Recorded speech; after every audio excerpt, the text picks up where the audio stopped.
કેમ છો વિદ્યાર્થી મિત્રો? આપણે આજે જે આપણું જૂનું એક જનરલ ઓર્ગેનિક કેમિસ્ટ્રી આપણું પૂર્ણ થયેલું હતું અને હવે આપણે તમને બધાને ખબર છે કે કાર્બનિક રસાયણની ટૂંકામાં ટૂંકી વ્યાખ્યા એ છે કે ક્રિયાશીલ સમૂહ આધારિત કાર્બનિક રસાયણ એટલે ઓર્ગેનિક કેમિસ્ટ્રી, જેમાં ક્રિયાશીલ સમૂહનો આપણે જે અભ્યાસ કરવાનો છે અને આપણે જે અગાઉ એનલિસ્ટ કરેલા હતા એવા કુલ 17 ક્રિયાશીલ સમૂહ આપણે એનલિસ્ટ કરેલા હતા. હવે આપણે આ 17 ક્રિયાશીલ સમૂહની એક મુસાફરી ઉપર આપણે નીકળવાનું છે અને એમાં સૌથી પહેલો આપણે જે ક્રિયાશીલ સમૂહ લેવા માગીએ છીએ અને એ છે આલ્કેન. આપણે બધાને ખબર છે કે આલ્કેન જે ક્રિયાશીલ સમૂહ છે, જે આપણે તમને બધાને ખબર જ છે કે આપણે એને પેરાફિન્સ તરીકે આપણે ઓળખતા હોઈએ છીએ. એને આપણે પેરાફિન્સ કહેવામાં આવે છે. પેરાફિન્સ મીન્સ અલ્પ ક્રિયાશીલ. પેરા એટલે અલ્પ અને ફિન્સ એટલે ક્રિયાશીલ. હવે આ જે આલ્કેન કે જેની અંદર આપણે બધાને ખબર છે કે પ્રત્યય જે છે એ એન છે, જેને આપણે ઇંગ્લિશમાં આમ લખવું હોય તો ANE તરીકે આપણે લખી શકાતું હોય છે. આજે આપણે જે છે ને એ ફરી એકવાર આજે આપણે શરૂઆત કરવા માગીએ છીએ અને એ છે આલ્કેન સંયોજનોની બનાવટ, એટલે કે પ્રિપેરેશન. આપણે આ બનાવવા છે સંયોજનો, તો આપણે કેવી રીતે બનાવી શકાય? સૌથી પહેલાં હું આપને જણાવી દઉં કે જ્યારે પણ આ બધા પ્રકારના સંયોજનોમાં મોટાભાગે આલ્કેન માટે તો એવું કહેવાય છે કે ઓલ ઓવર વર્લ્ડની અંદર જે જગ્યા ઉપર આપણે આલ્કેન વાપરીએ છીએ ને એમાંથી મુખ્યત્વે, બરાબર છે, આપણે મેઇનલી આપણે તમે જોવા જાઓ તો એ આપણને પેટ્રોલિયમમાંથી, એટલે કે કુદરતી સ્ત્રોત છે આ પેટ્રોલિયમ, અને બીજો જે કુદરતી સ્ત્રોત જે છે અને એ છે કુદરતી વાયુ. આ બેમાંથી આપણને પ્રચુર પ્રમાણમાં, ખૂબ જ મોટા પ્રમાણમાં જે છે ને એ આપણને પ્રાપ્ત થાય છે. પણ આ તો બધા થયા કુદરતી. પણ હવે આપણે લેબોરેટરીમાં બનાવવા હોય તો શું? એમ આપણે અલગ અલગ રીતે બનાવવા હોય તો એમાં આપણી જે NCERTની ટેક્સ્ટબુક જે છે એ આપણને અલગ અલગ 3 હેડિંગની અંદર આપે છે. આમ તો તમને હું ફરીથી યાદ કરાવી દઉં કે જ્યારે આપણે ક્રિયાશીલ સમૂહનો આખો કમ્પ્લીટ સ્ટડી કમ્પ્લીટ કરશું, એટલે કે GOC અને એને રિલેટેડ આપણું કેમિસ્ટ્રી કમ્પ્લીટ કરશું, તો તમારી પાસે એવી ફાવટ હોવી જોઈએ કે તમને 17 ક્રિયાશીલ સમૂહમાંથી આ આલ્કેન બનાવતા આવડવું જોઈએ. એટલે 16 ક્રિયાશીલ સમૂહ છે એમાંથી તમને આલ્કેન બનાવતા આવડી જવું જોઈએ. પણ અત્યારે આપણી જે ટેક્સ્ટબુક જે છે એ આપણને આ પ્રકારના ટાઇટલથી સમજાવે છે, જેમાં આપણે પહેલાં લેવા માગીએ છીએ અને એ છે અસંતૃપ્ત હાઇડ્રોકાર્બન સંયોજનોમાંથી. હવે પ્રશ્ન એ થાય છે કે આ અસંતૃપ્ત હાઇડ્રોકાર્બન સંયોજનો એટલે શું? એમ તો કે પહેલાં તો નંબર 1 કે અસંતૃપ્તનો મતલબ એવો છે કે જેમાં આપણે અનસેચ્યુરેટેડમાં, જ્યાં સુધી આપણો પાયાનો ખ્યાલ છે તેમાં C ડબલ બોન્ડ C આવે, C ટ્રિપલ બોન્ડ C આવે, અને ચક્રીય સંયોજનો, જે આની આપણે આગળ ચર્ચા કરી ગયા છીએ, ચક્રીય સંયોજનોને પણ અસંતૃપ્તમાં જ મૂકવામાં આવતા હોય છે. અને પાછળ લખ્યું છે હાઇડ્રોકાર્બન, એટલે કે એની અંદર ફક્ત કાર્બન અને હાઇડ્રોજન એમ બે જ હોય. આમ સાદી રીતે સમજવું હોય તો આલ્કીન, આલ્કાઇન અને બીજા ચક્રીય સંયોજનો હોય એમાંથી આપણે આ વસ્તુ બનાવી છે. એમાંથી આપણે આલ્કેન તરફ જવું છે. તો સૌથી પહેલાં આપણે જોવા જઈએ છીએ કે ડબલ બોન્ડ છે, ટ્રિપલ બોન્ડ છે, એમાં રહેલા પાયબંધ જે છે અને ચક્ર જે છે એની જે ભૌમિતિક રચના છે એને કારણે એની અસ્થિરતા વધારે હોય છે અને એ સરળતાથી એ પ્રક્રિયા કરી શકતું હોય છે.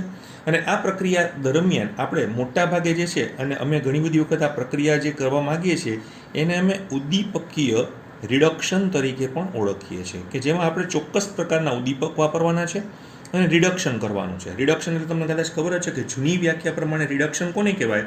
તો કે જૂની વ્યાખ્યા પ્રમાણે રિડક્શન કે જેમાં હાઇડ્રોજનનું ઉમેરાવું, એટલે કે એમાં ઉમેરાવું, અથવા ઓક્સિજનનું શું થવું? દૂર થવું. પણ આપણે અત્યારે આમાં શું કરવાનું છે? હાઇડ્રોજન આપણે ઉમેરવાના છે. એટલે ઘણી બધી વખત આ પ્રક્રિયાને હજી એકવાર આપણે જોવા જઈએ તો એને હાઇડ્રોજનેશન તરીકે પણ ઓળખવામાં આવે છે. સો આ રિએક્શન જે છે એ હાઇડ્રોજિનેશન. હવે આના માટે અહીંયા ઉદ્દીપક કયા વાપરવા? તો કે તમને બધાને ખબર જ હશે, અને છતાં પણ હજી ભવિષ્યની અંદર 12મા ધોરણની અંદર એક લેસન આવવાનો છે જેની અંદર તમને બધાને ખબર છે કે સંક્રાંતિ તત્વો હોય છે. સંક્રાંતિ તત્વો એ જે છે ને વધારે પડતો સરસ રીતે ઉદ્દીપકીય ગુણધર્મ જે છે એ ધરાવતા હોય છે ને અનુચુંબકીય ગુણધર્મોને કારણે.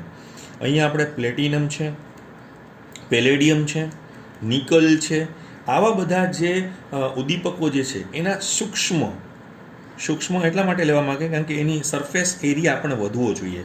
કારણ કે આ લોકોનું કામ છે ને ઉદ્દીપક છે, ને ઉદ્દીપક હંમેશા પ્રક્રિયાનો વેગ શું કરતા હોય તો કે પ્રક્રિયાનો વેગ વધારે. એટલે જેટલા સૂક્ષ્મ હશે એટલો પ્રક્રિયાનો વેગ શું થઈ જશે તો કે વધી જશે.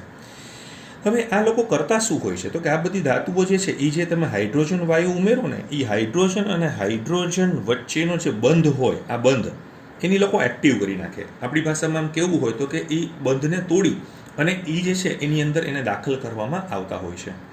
મોટાભાગે એવું કહેવાય છે કે પ્લેટિનમ અને જો પેલેડિયમ તમે વાપરો તો તમે ઓરડાના તાપમાને જ આ પ્રક્રિયા કરી શકો છો. પણ જો તમે નિકલ વાપરશો તો તમારે એના માટે ઊંચું તાપમાન, અંદાજિત આપણી બુકમાં નથી લખ્યું પણ 250 થી 300 ડિગ્રી સેન્ટીગ્રેડ તાપમાન અને અમુક દબાણની જરૂર રહેતી હોય છે જો તમે નિકલ વાપરવા માંગો છો તો. આમ તો એવું કહી શકાય છે ખરા. આપણે પહેલાં એના એક્ઝામ્પલ જોઈ લઈએ. સૌથી પહેલાં આપણે સમાનધર્મી શ્રેણીનો પ્રથમ સભ્ય જ આપણે આલ્કીનનો જે છે એ CH2 ડબલ બોન્ડ CH2, જે આપણે બધા જાણીએ છીએ કે એને આપણે ઇથીન અથવા એનું હુલામણું નામ શું છે તો કે ઇથિલિન. હવે જ્યારે આપણે આની પ્રક્રિયા હાઇડ્રોજિનેશન કરવા માંગીએ છીએ તો એ કોની હાજરીમાં આપણે કરવું છે? કાં પ્લેટિનમ તમે વાપરી શકો છો, કાં પેલેડિયમ વાપરી શકો છો, કાં તમે નિકલ વાપરી શકો છો. તો તમને બધાને ખબર છે કે આ પાઈ બંધ જે છે એ ટૂંકમાં નિર્બળ બંધ છે, એમાં હાઇડ્રોજન જે છે એ સક્રિય થઈને ઉમેરાઈ જશે. એટલે તમને અહીંયા નિપજ તરીકે શું મળશે? CH3, જેને આપણે શું કહેવા માંગીએ છીએ? ઇથેન કહીએ છીએ. એટલે આ રીતે આપણે આલ્કેન શું થઈ ગયો? બની ગયો. આ પ્રક્રિયાની ખાસિયત તમે જોશો, જેટલા કાર્બન છે એટલા જ કાર્બનવાળો આલ્કેન બને છે. એટલે 2 કાર્બન છે તો 2 જ કાર્બનવાળો આલ્કેન પ્રાપ્ત થાય છે. આવા તમે ઘણા બધા સમાનધર્મી શ્રેણીના સભ્યો તમે લઈ શકો છો. આપણે હજી એક એક્ઝામ્પલ લેવું હોય તો મારી પાસે છે CH3 CH double bond CH2. આની પ્રક્રિયા જો તમે હાઇડ્રોજન સાથે ફરીથી પાછી ઉપર મુજબના સંજોગોમાં કાં તમે પ્લેટિનમ અથવા પેલેડિયમ અથવા નિકલની હાજરીમાં કરશો તો અહીંયા ડબલ બોન્ડ ક્યાં છે તો કે એ જગ્યા એના માટેની એક્ટિવ સરફેસ કહેવાય. કારણ કે આપણે જાણીએ છીએ કે આલ્કીનમાં રહેલો જે ડબલ બોન્ડ જે છે એ કેવો છે તો કે સક્રિય છે. એટલે અહીંયા ઉમેરાઈ જશે એટલે CH3 CH2 CH3 થઈ જશે અને તમને જે નિપજ તરીકે શું પ્રાપ્ત થશે તો કે પ્રોપેન પ્રાપ્ત થશે. આ તો પ્રક્રિયા આપણે આલ્કીન માટે થઈ. આ જ પ્રક્રિયા તમે આલ્કાઇન માટે પણ કરી શકો છો. જેમ કે આપણી પાસે CH ટ્રિપલ બોન્ડ CH છે, અહીં આપણે હાઇડ્રોજન વાપરવા માંગીએ છીએ, આ જ કન્ડિશન મુજબ વાપરવા માંગીએ છીએ. પણ અહીંયા ધ્યાન એ રાખવાનું છે કે આ હાઇડ્રોજનનો જે સ્ટોક્યોમેટ્રી છે એટલે કે એનો મોલ રેશિયો છે એ આપણે સમજવો પડશે. કારણ કે આમાં 2 પાઈ બંધ છે તો એનો મતલબ કે આની ડિમાન્ડ 2ની છે એટલે 2 સુધી જઈ શકાય એવું છે. પણ જો તમે મર્યાદિત પ્રમાણમાં વાપરશો તો એ આલ્કીને ઊભું રહી જશે, પણ તમે પૂરતા પ્રમાણમાં વાપરશો તો અહીંયા બંને પાઈબંધની અંદર આ હાઇડ્રોજન ઉમેરાય અને તમને જે નિપજ તરીકે પ્રાપ્ત થશે એ ઇથેન. એટલે આપણે શરૂઆત ક્યાંથી કરેલી હતી? ઇથાઇન. આપણે બધાને ખબર છે કે આનું પ્રચલિત નામ શું છે તો કે એસિટિલિન આનું પ્રચલિત નામ છે. તો આ રીતે તમને પ્રાપ્ત થઈ જાય છે. હવે પ્રશ્ન એવો છે, હવે આપણે આ વાત તો આપણી જે નોર્મલ કરવાની હતી તે, પણ ઇન્ડસ્ટ્રી જે છે ને અહીંયા નિકલ જે આપણે વાપરવા માંગીએ છીએ એને બદલે એ લોકો શેનો ઉપયોગ કરે છે તો કે રૈની નિકલનો ઉપયોગ કરતા હોય છે. હવે પ્રશ્ન એવો છે કે આ રૈની નિકલ છે શું એમ તો કે રૈની નિકલ જે છે ને એ બીજું કાંઈ જ નથી પણ એ આમ અમે કહી શકાય કે એ નિકલનું શું છે? નિકલનું સક્રિય સ્વરૂપ છે. સક્રિય સ્વરૂપ છે જેના માટે અમે શું કરીએ તો કે નિકલ અને એલ્યુમિનિયમની મિશ્ર ધાતુ હોય એટલે કે એને એલોય કહેવામાં આવે છે. એને જ્યારે આપણે NaOH સાથે એની પ્રક્રિયા કરવામાં આવે તો એલ્યુમિનિયમ છે ને એમાં શું થઈ જાય છે? દ્રાવ્ય થઈ જાય છે.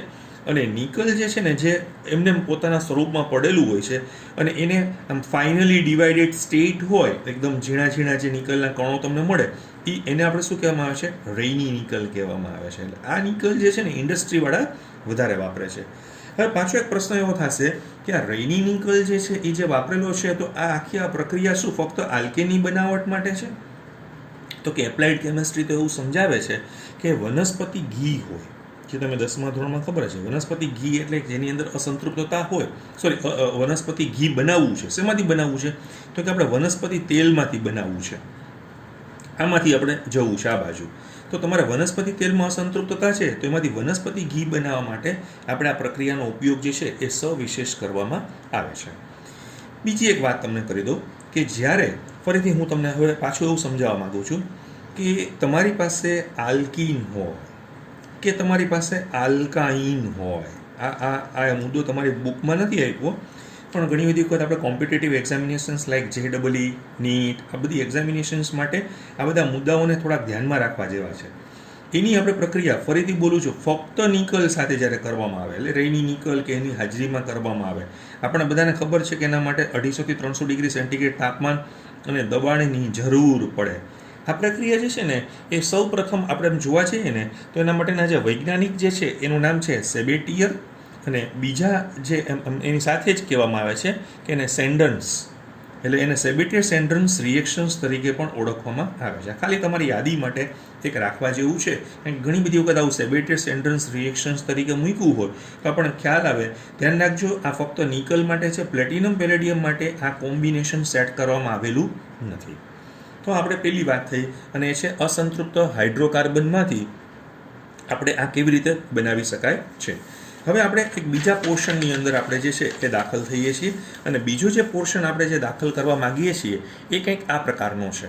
હવે એ જે પોર્શન આપણે જોવા માગીએ છીએ એમાં આપણે શું કરવું છે, તો કે એમાં આલ્કાઇલ હેલાઇડ સંયોજનોમાંથી આપણે જોવું છે. હવે આપણો પોઈન્ટ નંબર શું આવે છે? 2. શું બનાવવું છે, શેમાંથી બનાવવું છે, તો કે આલ્કાઇલ હેલાઇડ સંયોજનોમાંથી. બહુ ઇન્ટરેસ્ટિંગ પોઈન્ટ છે, આલ્કાઇલ હેલાઇડ સંયોજનો. તમે છે ને જ્યારે પણ એનસીઈઆરટીની ટેક્સ્ટ બુક વાંચો ને ત્યારે એના બધા ટાઇટલ બરાબર ખાસ સમજવા. અહીંયા શું લખ્યું છે પહેલાં? આલ્કાઇલ. આલ્કાઇલ એટલે મિથાઇલ, ઇથાઇલ, એ બધા ગ્રુપ છે. એટલે અમારી લેંગ્વેજમાં અમે RX ટૂંકમાં લખવું હોય તો કહી શકાય. જ્યાં એક્સ બરાબર શું છે, તો કે ફ્લોરિન, ક્લોરિન, બ્રોમિન, આયોડિન, અને આર બરાબર મિથાઇલ, ઇથાઇલ, પ્રોપાઇલ, આ બધા પ્રકારના કોમ્બિનેશન જે છે એ આપણે મૂકવામાં આવતા હોય છે. હવે આ પ્રક્રિયામાં શું કરવામાં આવે છે, તો કે તમારી જે ટેક્સ્ટબુક, આપણી જે ટેક્સ્ટબુક જે છે એમાં એ ફર્સ્ટ, એટલે આમાં આમ તમે જોવા જાઓ તો મારે આલ્કાઇલ હેલાઇડમાંથી શું બનાવવું છે, તો કે આમ સાદી ભાષામાં જોવા જાય તો RH બનાવવું છે આપણે, બરાબર છે. RX જે છે તમારી પાસે, અને એમાંથી આપણે શું બનાવવું છે, તો કે RH બનાવવું છે. તો તમને ખ્યાલ આવી ગયો, X જતો રહેવો જોઈએ અને H આવી જવો જોઈએ. હવે X જતો રહીએ એટલે X જાય છે અને H આવે છે, પણ X એમને એમ તો નહીં જતો હોય. Xને લઈ જવા માટે કોક તો જોશે જ. તો એ Xને લઈ જવા માટે સપોઝ કે આપણે હાઇડ્રોજન યુઝ કરશું, તો આનો મતલબ એવો થઈ ગયો કે આ પ્રક્રિયા તમારે જો કરવી હશે તો ફરીથી પાછું તમારે એમાં હાઇડ્રોજન જ ઉમેરવાનો છે, ડાયહાઇડ્રોજન H2. એમાંથી એક H જે છે એ Xને લઈ જશે અને એક H આની અંદર ઉમેરાઈ જશે. આ હું અત્યારે તમારી સાથે બહુ સાદી રીતે વાત કરું છું. ભવિષ્યમાં તો હું આ વસ્તુને મિકેનિઝમમાં કન્વર્ટ કરી નાખીશ. પ્રક્રિયા વિધિની અંદર આપણે જે છે એ જવું પડશે. હવે આ પ્રક્રિયામાં સૌથી પહેલાં એવું કરવામાં આવે છે કે આલ્કાઇલ હેલાઇડ જે સંયોજનો હોય છે એ સંયોજનોમાં એમાં ખાસ કરીને ફ્લોરાઇડનો ઉપયોગ હમણાં કરવામાં આવતો નથી, પણ જેમ કે અત્યારે હું તમને એક એક્ઝામ્પલ આપું કે મારી પાસે છે CH3Cl. આ CH3Clની પ્રક્રિયા મારે હાઇડ્રોજિનેશન કરવું છે. કોની હાજરીમાં મારે હાઇડ્રોજિનેશન કરવું છે, તો કે મારે હાઇડ્રોજિનેશન ઝિંક ઉદ્દીપકની હાજરીમાં કરવું છે. અને કોની હાજરી રાખવી છે? એસિડ. એસિડ એટલે H+. ત્યાં તમે કોઈ પણ પ્રકારના એસિડ્સ તમે જે છે એ લઈ શકો છો. આ પ્રક્રિયામાં તમને બનશે શું, તો કે CH4 અને HCl આવું તમને પ્રાપ્ત થશે. ફરી એકવાર, તમારી પાસે મિથાઇલ ક્લોરાઇડ છે. આપણે બધા જાણીએ છીએ કે આનું IUPAC નામ શું છે, તો કે ક્લોરોમિથેન. અને એમાંથી બનાવવું છે શું આપણે, તો કે મિથેન. આ પ્રક્રિયામાં એને શું કર્યું, તો કે ઝિંક ધાતુને એસિડની હાજરીમાં પ્રક્રિયા કરાવી. અને એ આમ તો ખરેખર જો તમે 10મા ધોરણમાં બરાબર સમજ્યા હશો તો તમને ખબર છે કોઈ પણ ધાતુ, સક્રિય ધાતુ ખાસ કરીને તમને હવે વિદ્યુત રસાયણ પાર્ટ્સ ભણશો તો સક્રિય ધાતુને જ્યારે આપણે એસિડની હાજરીમાં પ્રક્રિયા કરવામાં આવે છે ત્યારે એ નવજાત હાઇડ્રોજન વાયુ ઉત્પન્ન કરે છે. અને આ નવજાત હાઇડ્રોજન વાયુ આ રીતે પ્રક્રિયા કરે છે. પણ આ બહુ 10th સ્ટાન્ડર્ડનો કોન્સેપ્ટ છે, બરાબર છે. પણ હવે તમે જેમ જેમ તમે થોડુંક આગળ વધશો એટલે આપણે બહુ ડિટેલની અંદર આ વસ્તુને સમજવાની જરૂર પડશે. હવે આ પ્રક્રિયામાં સામાન્યતઃ શું કરવામાં આવતું હોય છે, જો આમ તમારે ખરેખર ઘણા બધા લોકોને એવો રસ હોય છે કે સર આનું મિકેનિઝમ શું હોય એમ. જો મિકેનિઝમને સમજવું હોય તમે બહુ ચિંતા નહીં કરતા, પણ મિકેનિઝમને ધ્યાનથી સમજજો. સૌથી પહેલાં તમારી જે ઝિંક ધાતુ જે છે ને એ શું કરે છે, તો કે Zinc+2માં કન્વર્ટ થાય છે અને 2 ઇલેક્ટ્રોન મુક્ત કરે છે. કારણ કે Zinc+2 એની સ્થાયી ઓક્સિડેશન અવસ્થા છે, કારણ કે 3D10 4s2ની રચના છે એટલા માટે. ત્યારબાદ શું થાય છે, તો કે તમારો જે RX છે જે તમે લીધેલો હતો તે એ જે છે એ આ ઇલેક્ટ્રોનને લઈ, હવે આપણે બધાને ખબર છે X છે ને એ વધારે વિદ્યુત ઋણ છે અને R ઓછું વિદ્યુત ઋણ છે. એટલે અહીંયા R ડોટ અને X એ પોતે આ ઇલેક્ટ્રોન લઈ નીકળી જશે. આને શું બનાવશે? મુક્ત મૂલક. આપણે ફ્રી રેડિકલની વાત થયેલી હતી. હવે આ જે મુક્ત મૂલક જે બનેલો છે એ મુક્ત મૂલક જે છે એ ફરીથી પાછો એક ઇલેક્ટ્રોન, કારણ કે કુલ 2 ઇલેક્ટ્રોનો જે ગોઠવણી છે એટલે શેમાં જતો રહેશે? R અને આ માઇનસ. એટલે R અને માઇનસનો મતલબ તમે સમજો ને, અમારી લેંગ્વેજમાં આમ કાર્બ એનાયન કહી શકાય ને. આપણે અગાઉ કાર્બેનાઇન ખૂબ ડિટેલમાં લગભગ 2-3 લેક્ચરો આપણે જે છે એ કાર્બ કેટાયન કાર્બેનાઇન આપણે લીધેલા હતા.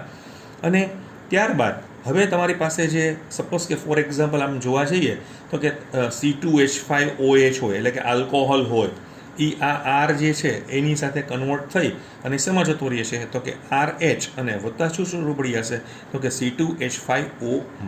આ એનું મિકેનિઝમ છે. આ તમને જો સમજવું હોય, જેને ખાસ મિકેનિઝમમાં જ રસ હોય તો આપણને તમને ખ્યાલ આવી જશે. એટલે આ પ્રક્રિયામાં ભલે આપણી ટેક્સ્ટ બુક શું બતાવે છે કે ઝિંક અને H+ની હાજરીમાં થાય છે. બાકી આ પ્રક્રિયા જે છે ને અમે કેવી રીતે કરી શકીએ છીએ કે જો ઇન્ડસ્ટ્રી લેવલ ઉપર ઝિંક NaOH પણ તમે વાપરી શકો છો, પ્લસ તમારે ઝિંક અને કોપરની જે મિશ્ર ધાતુ હોય, જે એલોય બનતું હોય છે, અને આલ્કોહોલ તમે જે લીધેલો હોય, આ બેની સાથે આલ્કોહોલ લેવામાં આવેલ, એટલે કાં તમે આની સાથે કરી શકો છો અથવા તમે આની સાથે પણ કરી શકો છો. આ જે તમે રિડક્શન જોયું ને એ ઇલેક્ટ્રોનના સ્થાનાંતરથી થતું હોય છે. ઇલેક્ટ્રોનના સ્થાનાંતરથી થતું હોય છે. ઘણા બધા લોકો એવું કહે છે કે અહીંયા નવજાત હાઇડ્રોજન થાય છે. ના, આ કેસમાં અહીંયા નવજાત હાઇડ્રોજન ઉત્પન્ન થતો નથી. ફક્ત ઇલેક્ટ્રોનનું જે મોબિલાઇઝેશન છે, એનું ટ્રાન્સફર થતું હોય છે, એને કારણે આખી આ ઘટના જોવા મળે છે. પણ ઘણા બધા વિદ્યાર્થીઓને આમાં રસ હોય છે. બાકી બહુ સાદું આમ જેને કહેવાય કે બહુ પ્રાઇમરી લેવલના જે વિદ્યાર્થીઓ હોય તો એમને અમે આવી રીતે સમજાવીએ છીએ કે કોઈ પણ ધાતુ છે એસી સાથે પ્રક્રિયા કરી અને એ હાઇડ્રોજનેશન જે પ્રક્રિયા જે છે એ આના દ્વારા તમે સમજી શકો છો. આ પ્રક્રિયાની અંદર તમે અહીંયા આપણી બુક એવું બતાવે છે કે અહીંયા મંદ HCl વાપરવાનો છે, પણ તમે એસિડિક એસિડ પણ વાપરવો હોય તો તમે વાપરી શકો છો.